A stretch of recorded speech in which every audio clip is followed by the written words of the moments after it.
Chapter 16 City Lights. Meera lives in a place called Maika, which is far away from the hustle and bustle of cities.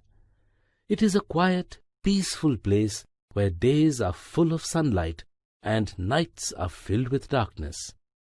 Night is ushered in at dusk, lamps are lit and crickets begin chirping. Sometimes night is dark and deep, singing a lullaby for the tired. Sometimes it is awash with moonlight. As darkness descends, everything becomes quiet and peaceful. The body gets tired after the day's work is done. It is the time to take rest and sleep.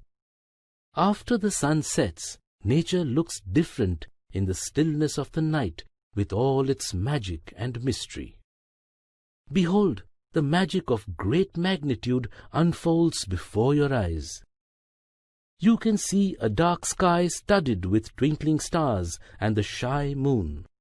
Moonlight plays on the ground, creating fascinating shadows. You can hear mysterious sounds of nocturnal creatures. The hooting of the owl and the croaking of frogs add to the sound effect. The fragrance of flowers fills the air. People glide into dreams and wake up when the first rays of the sun dispel darkness at dawn. It is a new beginning. Natasha lives in a congested part of a big city, a city that never sleeps. In fact, it comes more alive after sunset when the city gets transformed into a luminous place.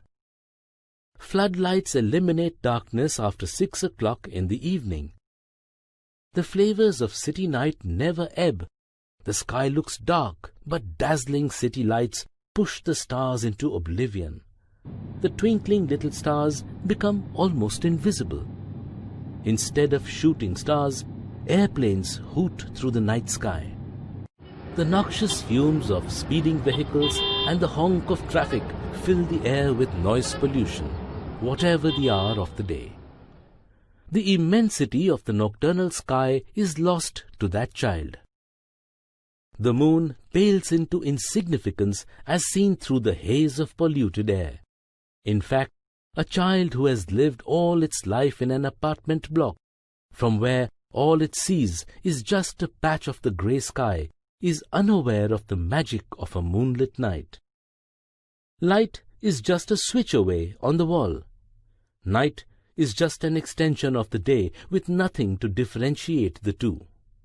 Artificial illumination invades natural darkness. It is said that even an ordinary 60-watt bulb reduces dark sky visibility by 3 or 4 degrees. This generation has been deprived of the dark, starlit sky. This generation is subject to light pollution. The seriousness of the problem becomes evident from the satellite light maps of the Earth at night. These maps show parts of India as bright as the USA or Western Europe, and along the coast, ports and resorts appear as pinpricks of light from space. The loss of the night is tragic, and the consequences have pervaded every aspect of our lives, be it health, security, economy, energy, conservation, ecology, or astronomy. It is a pity because light pollution is the most reversible form of pollution. Switch off the unnecessary lights and pollution is reduced. Children like Natasha have hardly seen a night which is completely dark. For them, constellations of stars exist only in books. A polluted city offers no joy of star watching. Avid stargazers crane their neck in vain. If they want to enjoy the wonderful sight of a star-studded night sky, they have to travel further away from habitation. A star-spangled sky has many secrets still to be revealed. The vast expanse of the sky, where the arc of the Milky Way is visible, reminds us of our place in this universe. It is important to retain the ability to look at nature with wonder in our eyes. It is time to reclaim the magic of night, for the sake of children like Natasha.